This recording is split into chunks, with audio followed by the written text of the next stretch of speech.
বন্ধুরা, আমি এখন যে জায়গাটায় দাঁড়িয়ে আছি এটা হলো একটা আত্রাই নদীর খাল। অর্থাৎ এটা একসময় অনেক বড় নদী ছিল। এখন এটা শুকিয়ে গেছে। এখন যেহেতু শুকনো মৌসুম, মাত্র বৃষ্টি হচ্ছে, এখন খালে পানি নেই।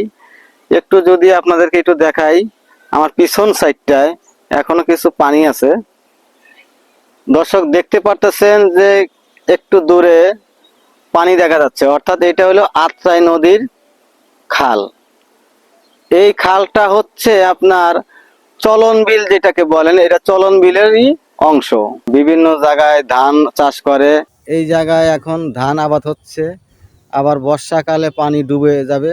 এই খালের দুই পাশে দেখেন বিভিন্ন জায়গায় মানুষ আবাদি করতেছে, পাট ক্ষেত, বিভিন্ন ডুবা, কেউ ধান ক্ষেত, বিভিন্ন চাষাবাদ করতেছে। তো এই হলো আত্রাই নদী, যেটা একসময় অনেক বিশাল বড় ছিল। এখন দুই পাশে চর পরে বসতি হয়ে গেছে, অনেক হাজার হাজার বাড়িঘর হয়ে গেছে। এটাই এই দিক দিয়ে যেটা দেখতে পাচ্ছেন, এই দিক দিয়ে সোজা চলে গেছে একবারে পদ্মার সাথে কালেকশন হয়ে গেছে। অর্থাৎ নাজিরগঞ্জের যেটা রাজবাড়ী নাজিরগঞ্জ যে পদ্মাটা, এটার সাথে গিয়ে যুক্ত হয়ে গেছে। তা এটা একসময় খুব ভয়ঙ্কর একটা আত্রাই নদী ছিল, যেটাকে আপনারা চলন বিল মানে চলন বিল নামে জানেন। এটাই হলো আত্রাই নদী। চলন বিল হচ্ছে আত্রাই নদী। তো আপনাদেরকে এটাই দেখানোর উদ্দেশ্য হলো, আমার মনে পড়ে গেল ছোটবেলার স্মৃতি। এটা একমাত্র নদী যেই নদীতে একসময় প্রচুর ধন সম্পদ থাকতো। যে ধন সম্পদ আমরা ছোটবেলায় দেখেছি, ট্রাক ভরে ভরে বোম নিয়ে এসে বোম ফাটিয়ে এই মাটি সরাতো, মাটি সরিয়ে বিভিন্ন সম্পদ এখান থেকে উত্তোলন করত।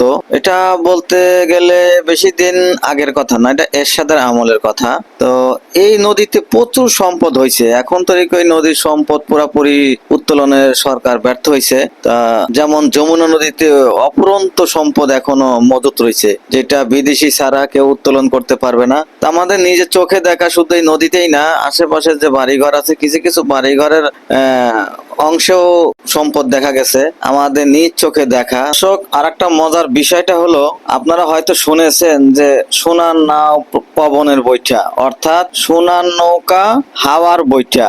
এই সমস্ত কিছু কাল্পনিক মতন কথা আপনারা হয়তো শুনে থাকেন, কিন্তু আসলে এটা বাস্তব। এই সেই নদী, সেই যেই নদীতে নাকি সোনার নাও পবনের বৈঠা চলতো।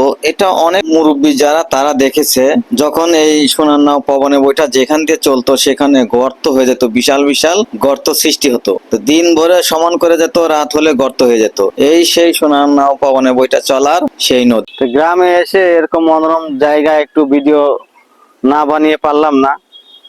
তো দর্শক, এরকম মনোরম জায়গা যদি আপনারা সম্ভব হয় তো ভিডিও বানাবেন, খুব ভালো লাগবে, খুব নিজেকে হালকা মনে হবে। আমরা তো শহরে থাকি, শহরে থাকতে থাকতে জ্যাম জট সবকিছু নিয়ে বোর হয়ে যাই। তো গ্রামে মুক্ত পরিবেশে আসলে একটু ভালো লাগে, নিঃশ্বাস নিতে পারি। তো সবাই ভালো থাকবেন, সুস্থ থাকবেন। আল্লাহ হাফেজ।